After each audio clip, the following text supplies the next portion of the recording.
you so much, Arnaud. An absolute pleasure, as always. I saw a lot of messages in chat reflecting how I feel and how most people feel about the music and its place in the different games. It's funny. I was telling him earlier. I went to a harp concert last night, actually, because my son started playing the harp, and let me tell you, this is on a whole other level.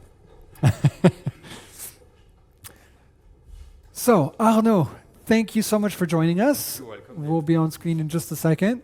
And thank you for that concert. It was lovely. Thank you so much. Why did you choose those two pieces? In fact, the first one is called Skylark. It's from Endless Legend 1. And it was the first piece I wrote for Amplitude Games with the Celtic harp. So it means a lot to me. Yeah. So normally there is a singer who sings the melody, but today I try to whistle like this. Yeah, that's good. And the second is from Endless Space 2. It's called Unstable Molecule.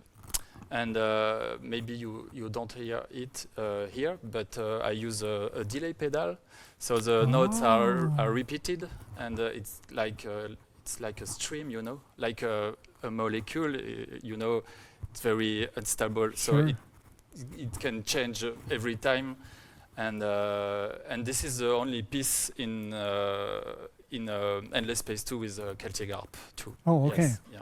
I was thinking while you were playing that I thought it was so incredible during the second piece where your right hand had some notes that were very strong and others that were so soft, but you were doing them with the same hand. And was that the delay, or were you? Yeah, the delay is it's it's like a tang takan taka tanka takan.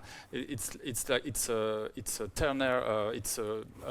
Yes, it's like Turner, 1 2 3 1 2 3 1 2 3 1 2 3, and the delay is 1 2 1 2 1 2. Yeah. So it's melting very well because it's a mix between three time and 4 times. So yeah, it's like that was amazing. Yeah. Thank you so much for sharing. That was great. And so, how you've played composed hundreds of pieces for the Endless Universe. Maybe more than that. Maybe 250, maybe. Wow. And how do you still kind of reinvent yourself each time? It's quite now it's more and more difficult to reinvent myself. Yeah, it's normal because so maybe I try to listen to other composers, to other musicians, and try to figure how music works, because it's infinite. You can study it for all your life. Yeah. But I think my way to find new ideas is to try different ways of playing instrument, because ideas came from my hand, not from my brain. So I like to play real synthesizer, playing the harp, playing even with an instrument who I don't know to play. I try to play it with a bow or something, and making textures, and also working with other musicians, because like I did for Endless Legend 2, I worked with a percussionist.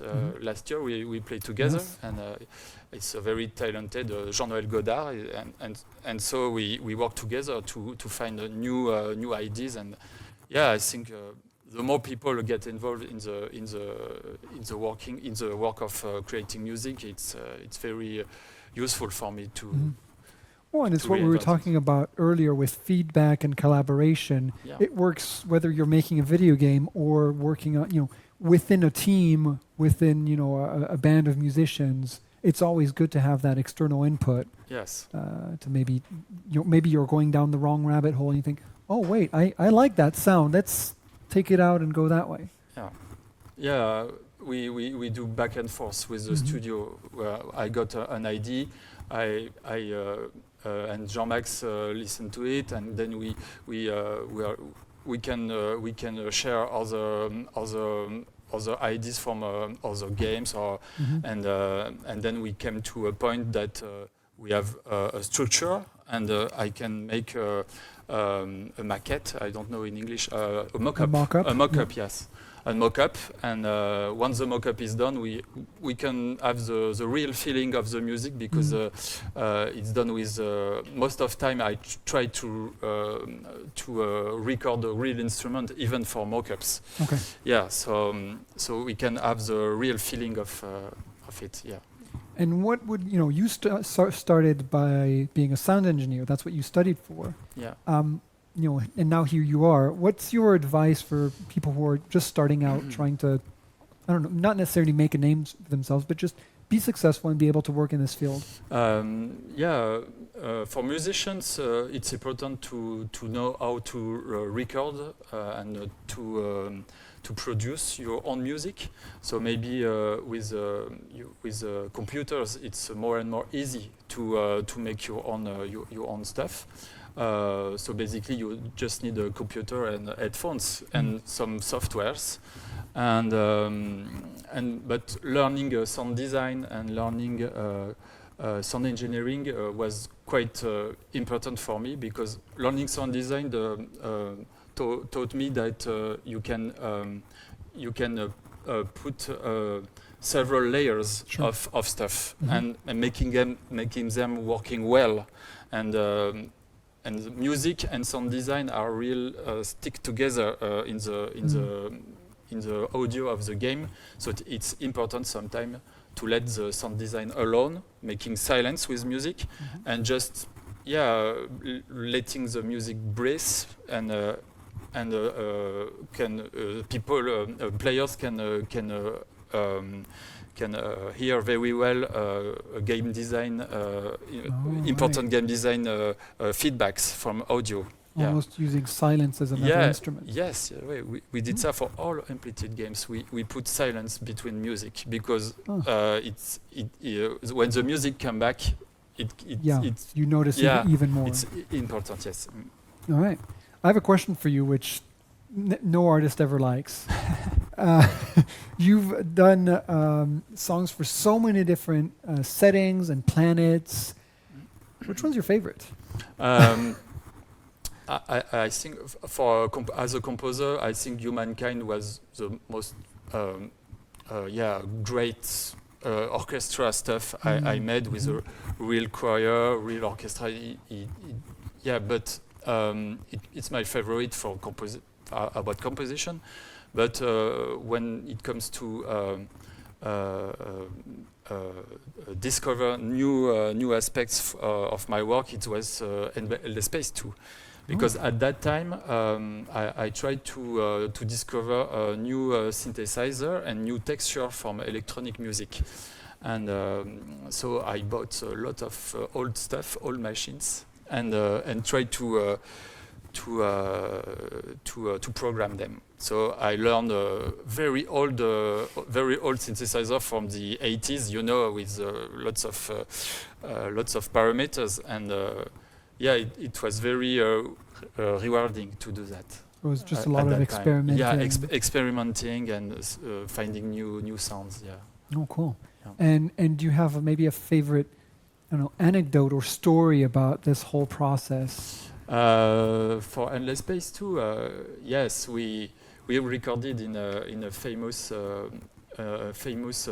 studio in Paris, which called Davou Studio, and it was the last week before the studio get closed. Oh no! And it was a very famous studio in Paris, one of the most famous. And as a student, I went there 20 years ago to do a course, and 20 years later, I was recording Endless Space 2. The choir in Endless Space 2 was recording over there. Wow. So it was very special, yeah. And the piano from the Riftborn was recorded over there too. And the week after, they closed the studio. So, wow! God, they're just in the nick of time. Yeah. Wow, very cool. And you were telling me there's what was the studio in Bratislava? Yes, in Bratislava. Yes, it's a very very nice anecdote about humankind this time. We recorded in the 2nd of January in 2020, Okay. just before the pandemic. I was going to say it's an ominous date. Yeah, and we came to Bratislava in Slovakia to record the orchestra, and there was a lot of fog in the town, and there was nobody. It's like a ghost town, you know. Mhm. And when we back then we found the studio was in the Bratislava television and radio office, and it's like just an inverted pyramid. Yeah. It's like very strange architecture. And we go in the basement. There were some guards and and then we saw the big room with the big organ, very beautiful room. And we recorded the orchestra. That was amazing. And then the choir, the female choir, came with 24 singers. And I was amazed because when they came, they sang anniversary birthday song for the recorder, yeah, for the choir chief. And I was blown away by her voice. I said to myself, okay, this recording will be incredible. And yes, humankind voices are very, very beautiful. Yeah, agreed. Yeah. Yeah. Well, I'm seeing a lot of love in chat for Thank all you. the music and the variety, and everyone's saying, you know, oh, this is my favorite, this is my favorite. So it is such a strong identity, and it's such a big part of the games. So thank you so much Thank you, Bill. for tonight, but also for music and your work on the games. Mm. And as I said before with the other group, I'd love to keep you here all evening, Yeah. but we've got to move on. So thank you so much, and I hope to see you again very soon for more music and chat. Thank you.